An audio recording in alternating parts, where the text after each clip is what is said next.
Hi everybody, and welcome to Traveling with Russell. And of course, I'm Russell, and welcome to a new video, and welcome to the beautiful Paveletskaya district of Moscow. This is really almost in the center of Moscow, and right behind me is Paveletskaya Shopping Mall. Now, I'm going to take you a bit of a walk around of this place, and I'm going to show you what happens when they build brand new malls in Russia. This is less than a year old. It's 6 months old. It's crazy.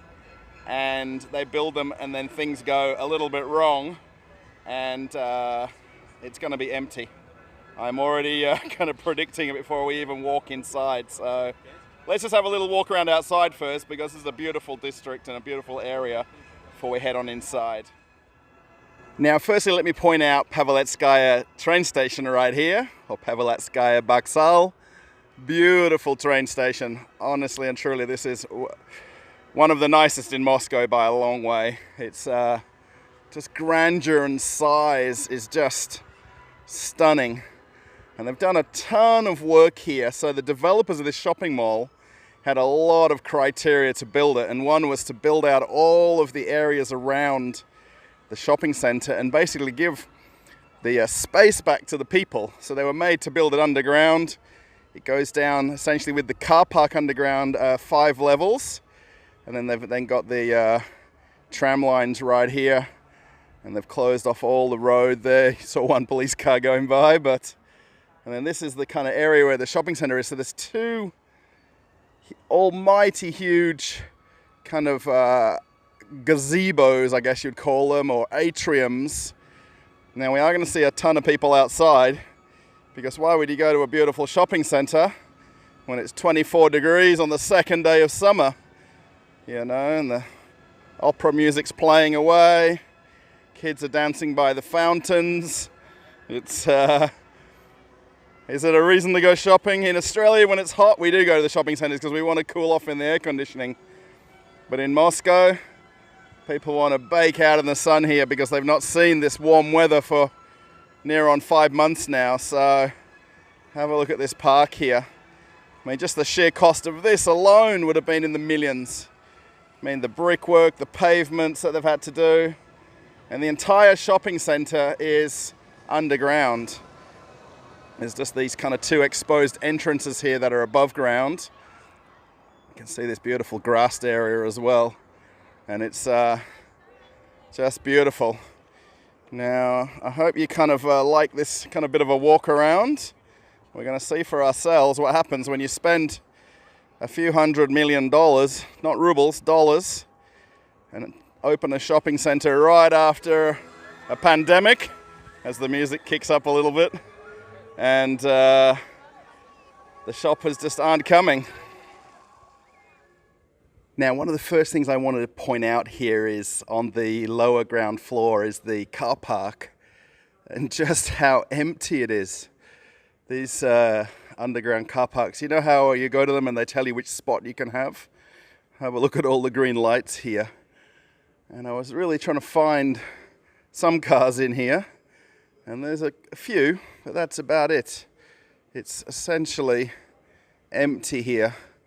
This is an absolutely brand new shopping center, less than 6 months old, and they have spent millions upon millions building this place.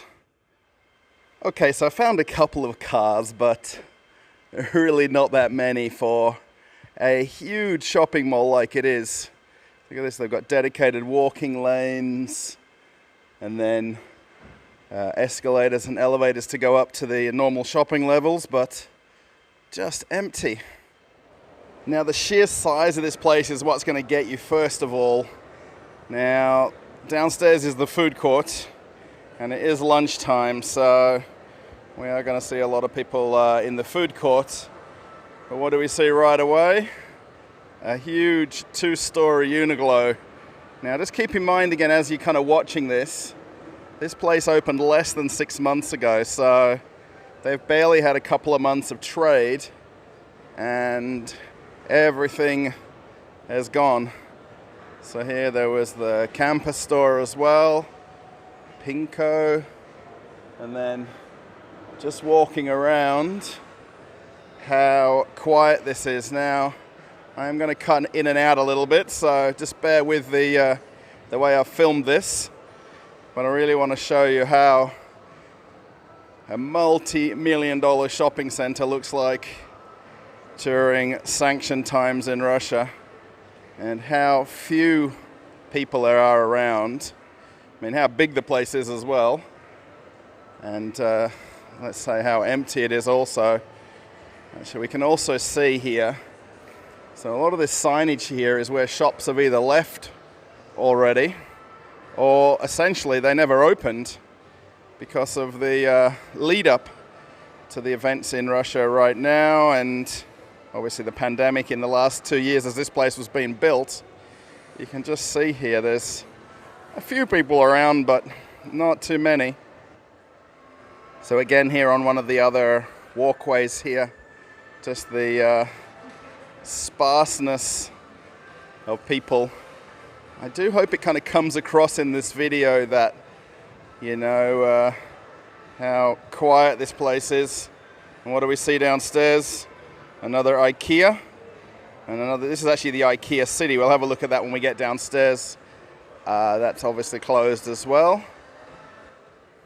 And this here is one of the big electronics retailers in Moscow here, M-Video, which is very well known for you to come and buy your phones and household goods.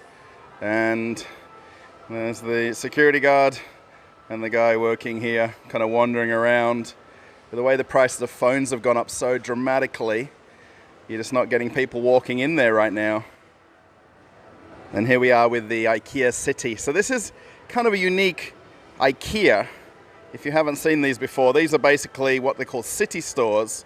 So they're built in shopping centers, and then they're basically a smaller selection of goods, mostly kitchenware, houseware, you know, bedding, sheet, things like that. And then you can order things for delivery, but there's no furniture here that you kind of take out and take home. But imagine 6 months ago this opened, and they've been closed for all but just over 3 months of it. Yeah, I think from here we kind of get an idea of the emptiness of these hallways there, and then that upper level as well. It's just huge place and nobody around. And then even our famous marmalade store, the pay-by-weight candy shop, has nobody inside. And these are normally always having families and kids in here, the marmalade store. And the lady is in here basically just helping herself. And then just have a look over on this aisle as well here, aisles. So basically the shopping center when it opened didn't fill all of the vacancies. So you've got one entire side of the center without anybody in there. And on the other side, we have Puma, which is closed. And then we've got another store here, which never kind of opened to start with. And then the emptiness continues as we walk a little bit further along here. Now, I actually haven't seen this brand anywhere else, but they're definitely closed. A weekday. Huh. So I haven't seen this brand anywhere else, but you'll see here how empty it kind of feels just walking along. It's this is a big shopping center. You know, there's people wandering around, but not seeing any shopping bags. And then H&M Home here, essentially as pretty much closed up here. This is, I wonder if they were trying to open and never did, and they were remodeling it prior to the events of February 24. And here is the main H&M store here. And then hopefully, as we kind of pan over, you'll get an idea of just the size of this place. And then, you know, not a lot going on. There's a Cinnabon just over there. That's kind of been well spoken about in a few other videos, and how they're a US company that are still trading here in Russia. And then this is the grand atrium here that we saw right at the beginning of the video. and just how big it is. I'm going to say it over and over because they do accentuate the size of shopping centres here. But we see L'Occitane up there is closed. And then down here, there's Reebok, Adidas. These are all not here, but just the tile work. I mean, I'm just amazed that there would have been months and months of tiling going on to get this place built. You know, the sheer costs would have been staggering. And then have a look at this kind of stage area. I'm not sure what you'd kind of call it, but a few people just hanging out here. An ice cream lady right there. But yeah, that was the entrance we came in originally. Yeah, it's almost hard to walk around here and how empty it feels. It's, you know, I don't know how the staff are in the shops. They must be pulling their hair out as well. You know, just with the lack of customers in the shopping centre. Now, the only glimmer of hope I see for this shopping centre is if they change the entire place into a food court. Because us Russians here, we love to come to have lunch and, you know, sit down in cafes. You know, there's of course a few different fast food kind of versions of them here, but you can see here just by the amount of people. Have a look at that upstairs seating area right there. And going up there. So basically on that top level is essentially the outside street level of the area where we've walked in from the very beginning. And this is all underground that they built here. And as is usual in pretty much all food courts and shopping centers around Moscow, the crowds are gathered around Burger King. You know, this is, the whole thing with this is because, okay, McDonald's is not even in the shopping center, so we can't count that as a reason. There's 2 or 3 other burger places, but at the moment, this is giving you the best value for money, I guess, if you want to spend, you know, $4 or $5 or $6 for a meal. You know, it's probably between about 200 and 400 rubles for a meal here. So if you're on a bit of a budget, then Burger King is the go. And that's why you see the kind of crowds here and not everywhere else. Now, as I'm walking through the shopping center, I just want to give you a few things just to keep in mind. So this is Moscow center. Okay, so we're not in the regions, we're not, you know, driving out of the Moscow area to get to this place. So it's incredibly accessible, major train station right across the road, beautiful park, you know, good excuse to come here as well. Buses, trains, metros, trams, everything comes here. But as you can see, there's still nobody in the shopping center. Now, Again, think about this. 6 months ago, this place opened. It's brand new. $200 million was spent building this place. It's just mind-blowing to think of the whoever the owner is of this place and the investment they put in it, and then the amount of stores that haven't opened and the amount of stores that have closed. So let's sort of wonder then about the contractual agreements they've signed with the different companies. And then if you go to the lower ground floor, they've built a full-size supermarket. Now, if you want to see that walk around, I can make one of those if you like. Let me know in the comments, but basically it's essentially in the underground car park where you access that. So people just don't find the place. It's unbelievable. Again, this middle area here, I've just sort of done one lap around and I've come back again because it's just, I don't know, it feels echoey in a way. I don't know if it comes across on the video like that. You know, even they could have put more seating here for these cafes, but they haven't. You know, they could have extended it out, and there's just not enough people coming in the shopping center. That's the biggest sort of part of it. As we get back around to this atrium here, it's such a it is a beautiful shopping center, but Just nobody. Now, ladies who are watching this, listen up for a second. They have a wine tasting store here at the shopping center. Now, this is, I have seen this before in a couple of places, but this is fantastic. Look at that limoncello right there in the window. And we've even got the glasses that you can buy, and my gosh. Ladies, you can come on in, wine tasting, and sip and shop. Yeah, this is back to this atrium area here again. And I just noticed up top there was the Apple Restore, which I've kind of talked about as well extensively, how they're selling Apple products. But the one thing, if you do buy an Apple product, you can't get the Apple Care, you don't get in-country service of the products once you've basically bought them. So they'll sell them to you, and then that's it. Off you go.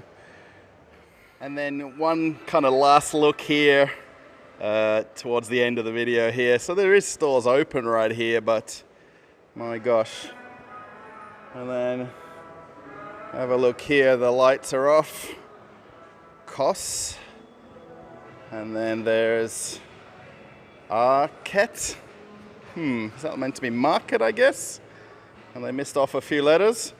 But you can just see how dark it is. This is kind of I don't know, it's an awkward spot to be in if you did have your store here. And unfortunately, closed stores. And then kind of as we swing around here, the atrium comes about here from that main entrance, but the store on the corner here didn't manage to open. And then we'll also see Kiehl's and Chanel, which had an amazing spot on this upper level. So this is all underground, so just again keep that in mind. We're 3 levels, well, we're 2 levels underground, 3 levels underground, depending on how you count the levels. But just a lot of window shoppers. Yeah, this is Kiehl's and Chanel right here. And then L'Occitane off in the distance. And then the Apple and Samsung store next door to each other, as they should be. I think they should always be duking it out. But just nobody about as we walk around. Okay, everybody, we've come to the end of this kind of a walking tour, kind of an insight into shopping here in Moscow in June 2022. I hope you've kind of liked this walk around. It's probably a little bit of a sad, maybe not as a happy a video as I kind of traditionally make, but I just thought it was interesting to come here. The newest shopping mall in Moscow. It's probably the newest shopping mall in all of Russia right now. Less than 6 months old. We can see how quiet it is. We can see that there's shops closed, shops that never even opened when the mall started. So yeah, let me know what you think. Maybe post a comment. You know what you think of the situation. I mean, I don't know what to say after making this video here. So it's been a beautiful area, Paveletskaya district, the outside area, the park, and then you come on inside and it's a different story altogether. So yeah, if you like the video, give it a thumbs up. Thumbs down if you like. I'm rarely getting 100% thumbs up in videos, so if you want to do that, then of course. But yeah, post a comment. Thanks for all the subscribers. We're now over 6,000. I will be in the comment section as the video uploads for about the first hour or so. So if you are a person who likes to comment early on watching the video, I do try and respond to as many as I can, particularly right after the upload. So thanks everybody. Check out a new video I've stuck up here for you, and catch you in another video. Bye from Moscow, Russia, and thanks for traveling with Russell.